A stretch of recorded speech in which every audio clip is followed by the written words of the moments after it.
ಬಸವರಾಜ್ ಶೇಖಪ್ಪ ಸೌರ್, ಮಾಜಿ PLD bank ಅಧ್ಯಕ್ಷರು ಸವಣೂರು.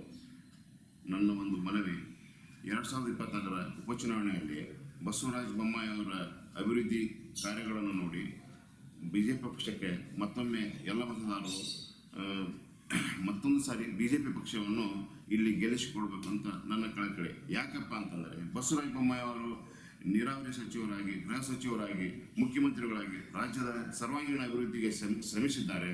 ಆದ ಕಾರಣ ಎಲ್ಲ ಸಿಗ್ಗಾಂವ್ ಸವಣೂರು ಮತದಾರ ಬಂಧುಗಳು ಒಂದು ಹೊಲ ಹೋಗೋ ರಸ್ತೆ ಇರಲಿ, ಒಂದು ನೀರಿನ ಸಮಸ್ಯೆ 20 ವರ್ಷ ಆದರೂ ಯಾರೂ ಮಾಡಲಾರಂಥ ಅಭಿವೃದ್ಧಿ ಕಾರ್ಯಗಳನ್ನು ಬಸವರಾಜ ಬೊಮ್ಮಾಯಿ ಅವರು ಮಾಡಿದ್ದಾರೆ. ಆದ ಕಾರಣ ಮತ್ತೊಂದು ಸತಿ ಕ್ಷೇತ್ರದ ಎಲ್ಲ ಜನತೆ ಯಾವುದೇ ಜಾತಿ ಭೇದ ಅನ್ಕೊಳ್ಳೋದೇ ಮತ್ತೊಮ್ಮೆ ಬಸವರಾಜ ಬೊಮ್ಮಾಯಿ ಅವರ ಯಾರೇ ಪಕ್ಷ ಯಾರಿಗೆ ಟಿಕೆಟ್ ಕೊಡಲಿ, ಬಟ್ ಎಲ್ಲರೂ ಒಗ್ಗಟ್ಟಾಗಿ ಮತ್ತೊಂದು ಸಾರಿ BJP ಪಕ್ಷವನ್ನು ಇಲ್ಲಿ ಆರಿಸಿ ತರೋಣ ಅಂತೇಳಿ ತಮ್ಮೆಲ್ಲ ಮತದಾರರಿಗೂ ನಾನು ವಂದನೆ ಮಾಡ್ತಿದ್ದೇನೆ.